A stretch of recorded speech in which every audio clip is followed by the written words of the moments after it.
Olá, meu nome é Flávio Milhomem. Seja muito bem-vindo e muito bem-vinda à Escola de Direito Criminal.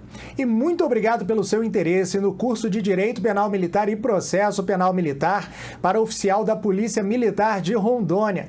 Nele, você vai ter a oportunidade de analisar as questões comentadas com objetividade, cobradas nos últimos concursos para oficial da Polícia Militar em Direito Penal Militar e Processo Penal Militar. Um conteúdo que corresponde por alto a 60% da sua prova. Os principais temas da parte geral e especial do Código Penal Militar, os principais temas de processo penal militar, como o inquérito policial militar, prisão e liberdade, procedimento especial.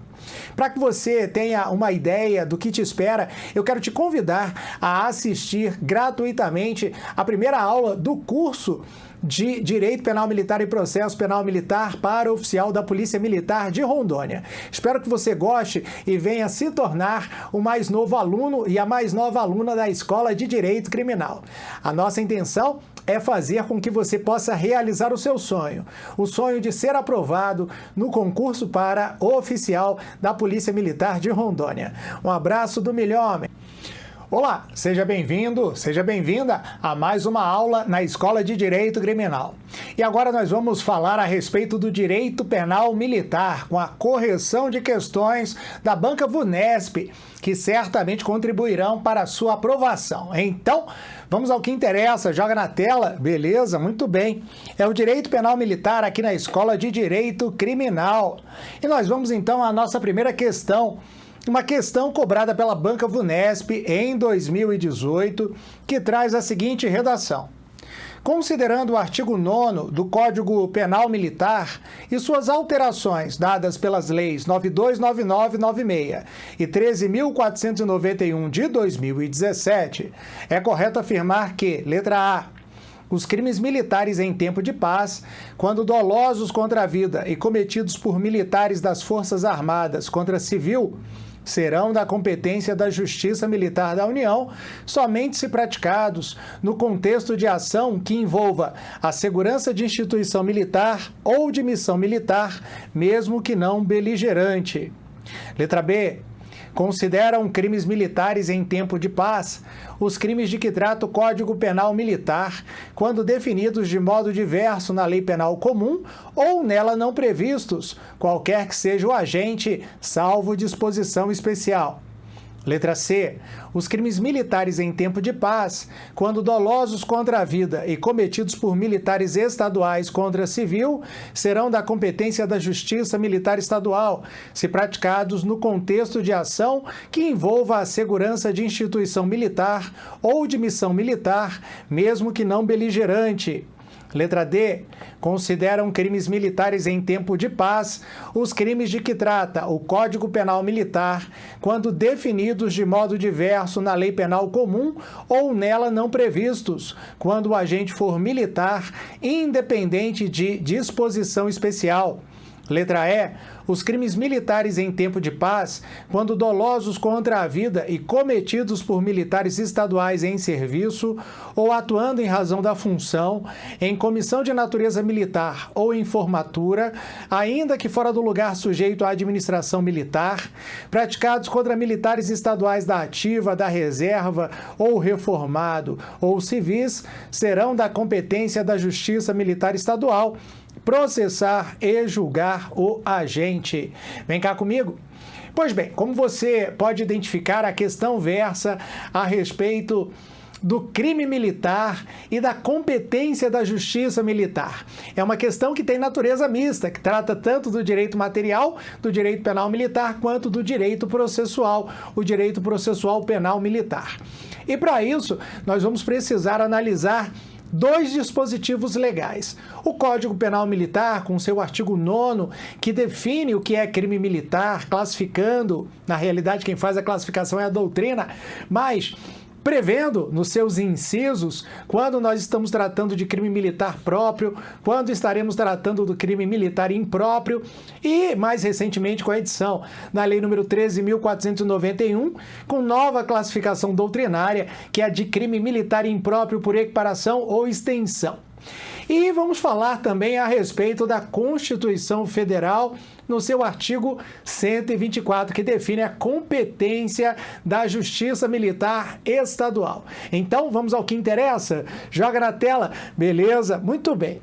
E a gente começa analisando o artigo 9º, parágrafo 2º do Código Penal Militar, que traz a seguinte redação: consideram-se crimes militares em tempo de paz, parágrafo 2º, os crimes de que trata este artigo, quando dolosos contra a vida e cometidos por militares das Forças Armadas contra civil, serão da competência da Justiça Militar da União, se praticados no contexto, inciso 1º, do cumprimento de atribuições que lhes forem estabelecidas pelo Presidente da República ou pelo Ministro da Defesa. Inciso 2º, de ação que envolva a segurança de instituição militar ou de missão militar, mesmo que não beligerante. Inciso 3º, de atividade de natureza militar, de operação de paz, de garantia da lei e da ordem ou de atribuição subsidiária, realizadas em conformidade com o disposto no artigo 142 da Constituição Federal e na forma dos seguintes diplomas: Código Brasileiro de Aeronáutica, Lei Complementar número 97, que justamente regulamenta as missões de garantia da lei e da ordem, GLO, o Decreto-Lei 1002, que é o Código de Processo Penal Militar, e, por fim, o Código Eleitoral. Bom, o artigo 9º, parágrafo 2º do Código Penal Militar teve a sua redação proporcionada pela Lei nº 13.491 de 2017. A Lei nº 13.491, ela foi um importante diploma legal para alterar a doutrina e a legislação militar, que desde 1969 não tinha expressivas alterações. Ampliou a legislação para incluir como crime de competência da Justiça Militar e, portanto, para adquirir a natureza de crime militar, aqueles crimes que encontram previsão com exclusividade na legislação penal comum. Ou seja, o militar, no exercício da função pública, pode cometer um crime que não encontra previsão no Código Penal Militar e ser por ele julgado perante a Justiça Militar. São chamados crimes militares impróprios por equiparação ou extensão. Te dou um exemplo: abuso de autoridade, ou tortura, ou associação para o tráfico. Mas a Lei 13.491, ela promoveu outras importantes alterações. Uma delas foi a previsão da competência da Justiça Militar da União, a JMU, para a apuração da responsabilidade penal do militar federal acusado de crime doloso contra a vida de civil. Mas veja bem, é uma situação excepcional. A regra continua sendo a competência para o julgamento de crime doloso contra a vida contra civil é do Tribunal do Júri, ou seja, da Justiça Criminal Comum. Excepcionalmente, é que na Justiça Militar da União haverá a possibilidade de se apurar a responsabilidade penal do suposto autor do crime doloso contra a vida, se ele for um militar federal e atuando em determinadas circunstâncias. Ou seja, não é qualquer crime doloso contra a vida praticado por militar federal que vai dar ensejo a que se atraia a competência da Justiça Militar da União. É necessário que o militar federal, primeiro, esteja no exercício da função e depois esse exercício da função se dê diante de determinadas condições elencadas no parágrafo 2º do artigo 9º. Vamos rever quais são essas condições? Joga aí na tela, olha lá. Quais são elas? Primeira, cumprimento de atribuições estabelecidas pela Presidente da República e pelo Ministro da Defesa. A ação que envolva segurança de instituição militar ou de missão militar.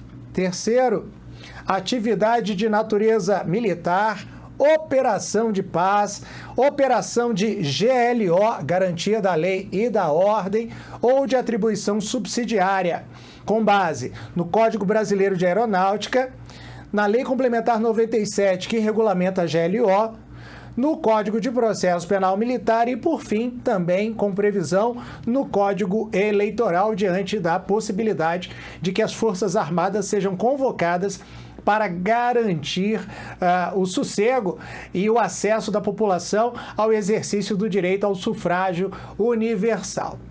Como você bem percebe, não há a possibilidade de que um militar estadual no exercício da função pública, tendo ele sido acusado da prática de crime doloso contra a vida, venha a ser julgado perante a Justiça Militar Estadual, quando a vítima é um civil.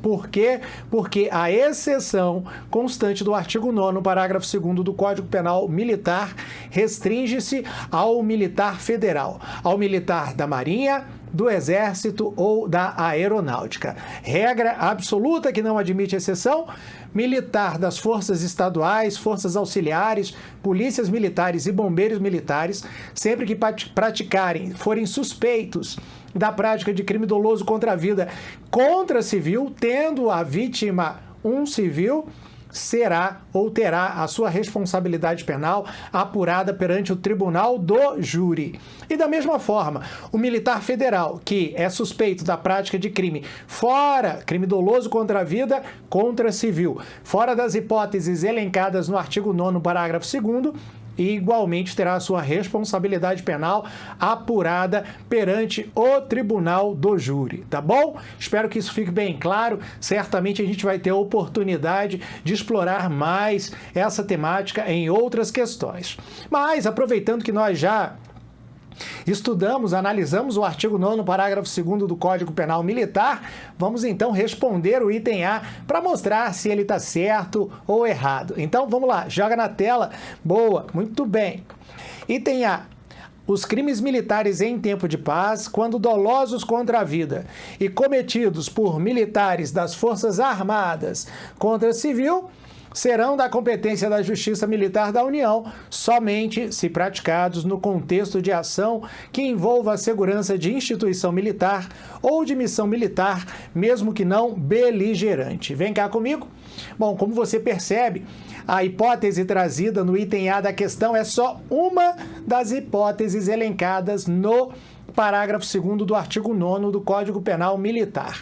E o examinador justamente usa o advérbio somente, né? É preciso tomar muito cuidado com as questões e itens que trazem somente, nunca, porque há que se analisar para verificar uma indução do examinador a que você responda de uma maneira ou da outra. Mas, como você já sabe, nós estamos aqui diante tão somente de uma das hipóteses que admite o julgamento do crime doloso contra a vida praticado por militar federal contra civil perante a Justiça Militar da União. E, portanto, o somente faz com que a questão esteja errada. Letra A está errada, então marca aí, joga na tela, vai lá. Letra A, falsa. Muito bem. Letra B. Consideram crimes militares em tempo de paz os crimes de que trata o Código Penal Militar quando definidos de modo diverso na Lei Penal Comum ou nela não previstos, qualquer que seja o agente, salvo disposição especial. Será que está certa ou errada a letra B da nossa questão? A questão justamente leva em consideração o texto do artigo 9º do Código Penal Militar, quando no seu inciso 1º define o que são crimes militares próprios. Vamos dar uma olhada? Joga na tela, vai lá. Consideram-se crimes militares em tempo de paz os crimes de que trata este Código, quando definidos de modo diverso na Lei Penal Comum ou nela não previstos, qualquer que seja o agente, salvo disposição especial. Lembrando que o artigo 9º, inciso 1º, descreve aquilo que a doutrina classifica como crime militar próprio. Crime militar próprio, beleza?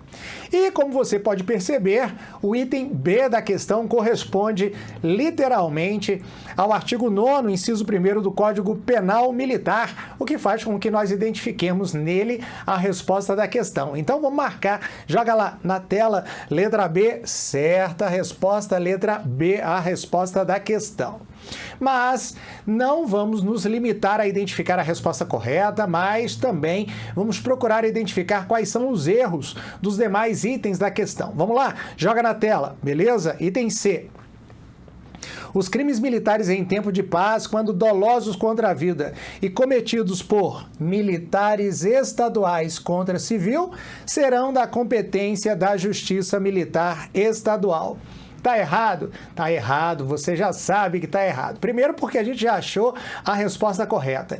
E depois porque quando nós analisamos o artigo 9º, parágrafo 2º do Código Penal Militar, nós vimos que a Justiça Militar somente terá competência para o julgamento de crime doloso contra a vida de civil quando praticado por militar federal. Ou seja, essa competência é somente da Justiça Militar da União.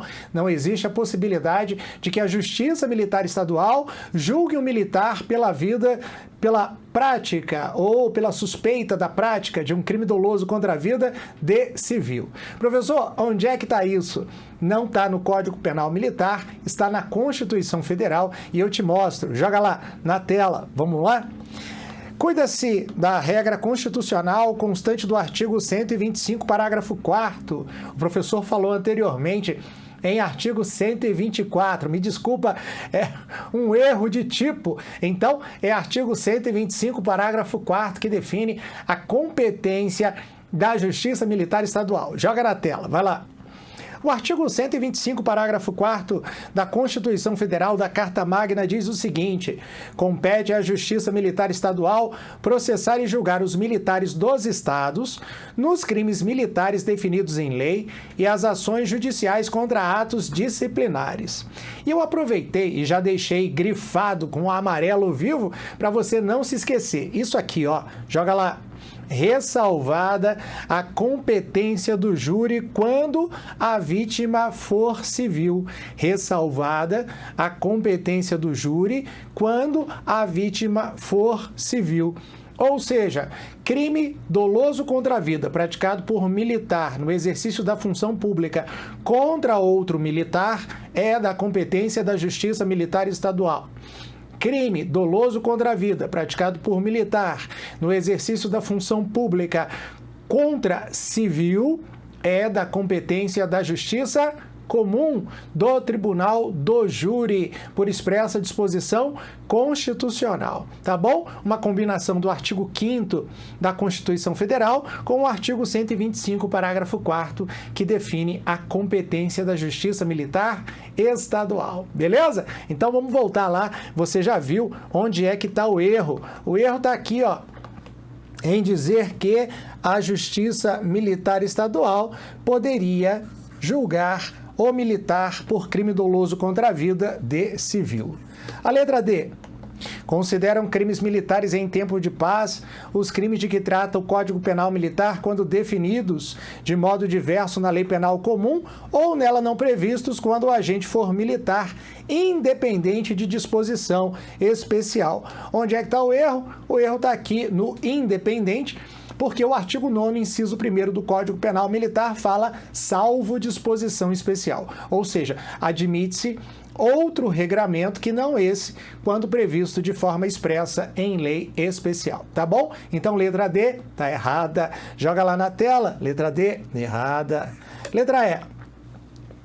Os crimes militares em tempo de paz, quando dolosos contra a vida, e cometidos por militares estaduais em serviço ou atuando em razão da função em comissão de natureza militar ou em formatura, ainda que fora do lugar sujeito à administração militar, praticados contra militares estaduais da ativa, da reserva, reformado ou civis. Olha só, crimes militares, dolosos contra a vida, praticados por militares contra civis serão da competência da Justiça Militar Estadual. Tá aí o erro, né? Lembrando que crime doloso contra a vida praticado contra civil por militar estadual no exercício da função pública nunca, eu repito, nunca será da competência da Justiça Militar Estadual. Sempre será do Tribunal do Júri. Daí o erro do item E da nossa questão. Joga na tela, vai lá, muito bem. Então, item E. Lembrando, então, que a resposta correta da questão é a letra B de bola. Boa! Vamos à nossa próxima questão, só se for agora. Questãozinha igualmente da Banca Vunesp, cobrada em 2017. Bom, a questão traz a seguinte redação. Assinale a alternativa correta em relação ao crime militar.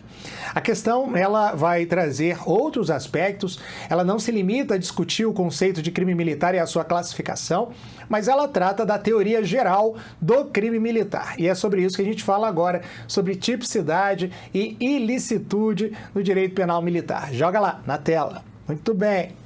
Letra A. A omissão é relevante como causa para o crime militar quando o omitente, apesar de não poder, deveria agir para evitar o resultado. Letra B.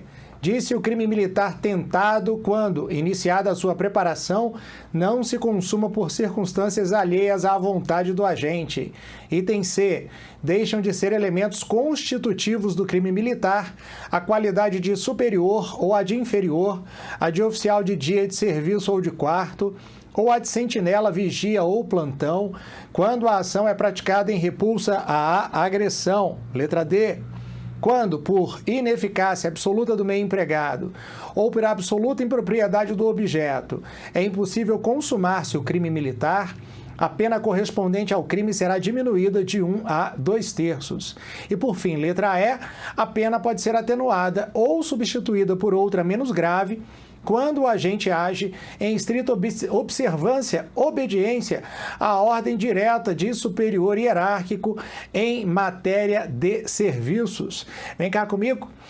Meu amigo, minha amiga, a questão trata a respeito da teoria geral do direito penal militar, analisando a parte geral do Código Penal Militar e levando em consideração a análise da tipicidade, da ilicitude e da culpabilidade. E a gente passa agora a analisar os dispositivos legais que nos auxiliarão a encontrar a resposta correta da questão. Joga na tela, vai lá. Muito bem. Bom, o primeiro dispositivo que nós vamos analisar agora é o artigo 29 do Código Penal Militar, no seu parágrafo 2º, que define a relevância penal da omissão. E o artigo 29, parágrafo 2º do Código Penal Militar traz a seguinte redação. A omissão é relevante como causa quando o omitente devia e podia agir para evitar o resultado.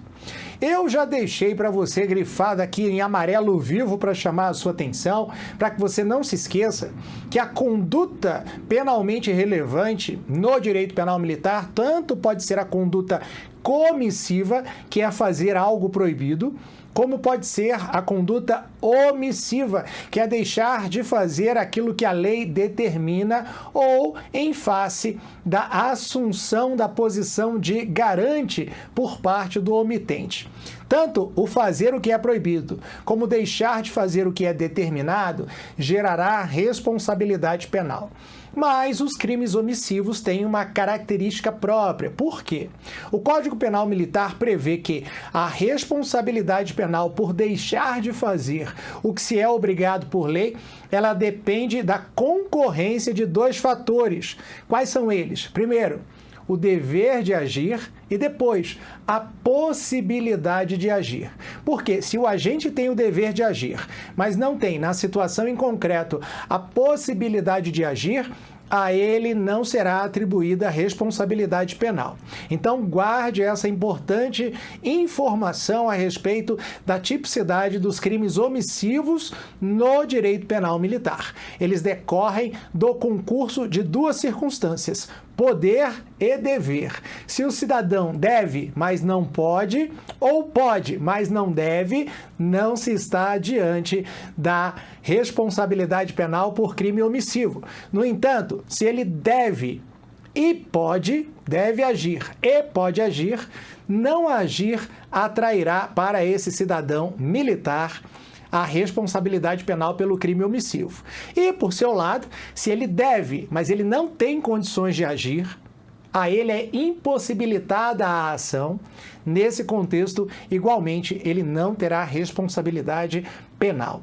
É o que dispõe o parágrafo 2º do artigo 29 do Código Penal Militar. Vamos voltar a ele. Joga lá, na tela.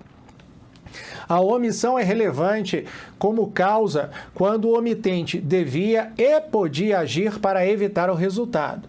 O dever de agir incumbe a quem tenha por lei obrigação de cuidado, proteção ou vigilância.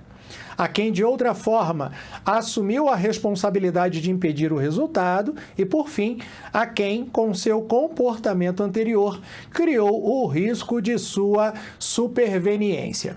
Dessa maneira, a gente pode voltar ao item A para identificar se ele é certo ou errado. Vamos lá! Item A. O item A diz assim, ó: a omissão é relevante como causa para o crime militar quando o omitente, apesar de não poder, olha só, apesar de não poder, deveria. Então, o examinador está dizendo que o cidadão, o militar, ele deve, mas não pode. Se ele deve, mas não pode, não tem condições de agir, a ele se atribui responsabilidade penal por ato omissivo? Você sabe que não. Então, a resposta correta é errado para a letra A. Joga na tela. Vai lá, marca aí, falso. Letra A, falso. Vamos então à análise do dispositivo legal que nos auxiliará a responder a letra B de bola. Artigo 30. O artigo 30 do Código Penal Militar trata a respeito do crime consumado e do crime tentado.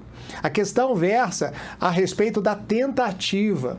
A tentativa é a impossibilidade de consumação do delito por razões alheias à vontade do agente. Ou seja, o cidadão quer dar causa ao resultado proibido, mas algum fator externo à sua vontade o impede. Pode ser uma má pontaria, pode ser a intervenção de um terceiro, né? Pode ser a providência divina. O fato é que o cidadão inicia a conduta proibida, gerando um risco à objetividade jurídica tutelada, ao bem da vida que se pretende proteger, mas por razões alheias à sua vontade, ele não consegue consumar o delito. E eu quero que você preste bastante atenção nessa expressão, dar início à execução do crime. Dar início à execução significa realizar a conduta proibida descrita pelo verbo constante do preceito primário da norma penal incriminadora. Matar, subtrair, constranger, ameaçar e por aí vai, tá bom? Beleza? Nesse contexto, há que se analisar dentro do iter criminis as diversas fases que compõem o ato do pensar em cometer o crime até a efetiva produção do resultado proibido. E o iter criminis ele é composto pela cogitação, pela preparação, pela execução e pela consumação. A regra é que a cogitação, pensar em cometer um crime, não é crime, porque ninguém é condenado, responsabilizado penalmente por pensar em alguma coisa, tá? Nós estamos diante do chamado direito penal do fato e não do direito penal do autor. Em regra também, o mero ato preparatório, que é a reunião de elementos necessários para o cometimento do crime, salvo disposição em contrário, também não será punido, tá? A regra é que não se punem os atos preparatórios, eventualmente com previsão especial em tipos penais próprios, podem se punir atos preparatórios, como, por exemplo, no caso da associação criminosa ou da organização criminosa.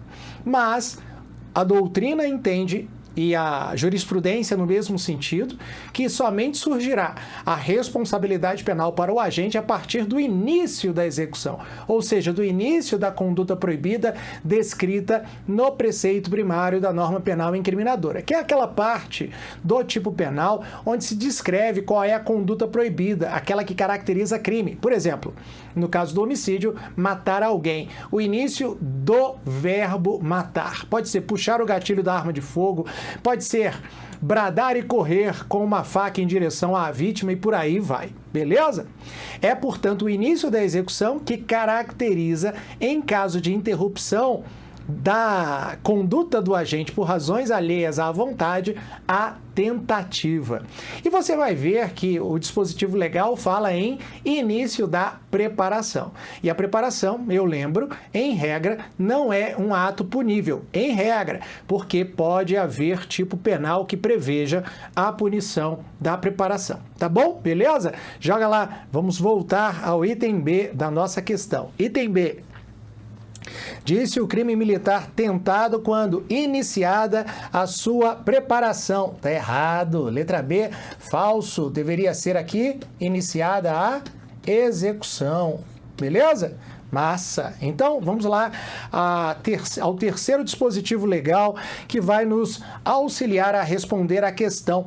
Nós estamos aqui diante de uma norma de interpretação autêntica prevista no Código Penal Militar, no seu artigo 47, onde se esclarece que a existência da qualidade do militar envolvido no crime vai ser afastado diante da presença de uma causa excludente de ilicitude. Por que essa preocupação?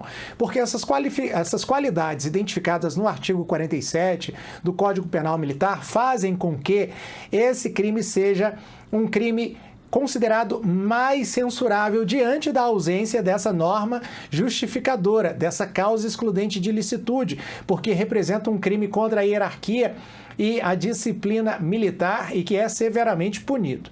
E quais são essas hipóteses constantes do artigo 47 que complementam a regra de que a reação à agressão injusta, atual ou iminente não é crime, dizendo que, nesse contexto, não se leva em consideração o posto do agressor, a função que ele exerce de sentinela ou de oficial de dia ou de quarto de hora e por aí vai. Vamos dar uma olhada, joga na tela.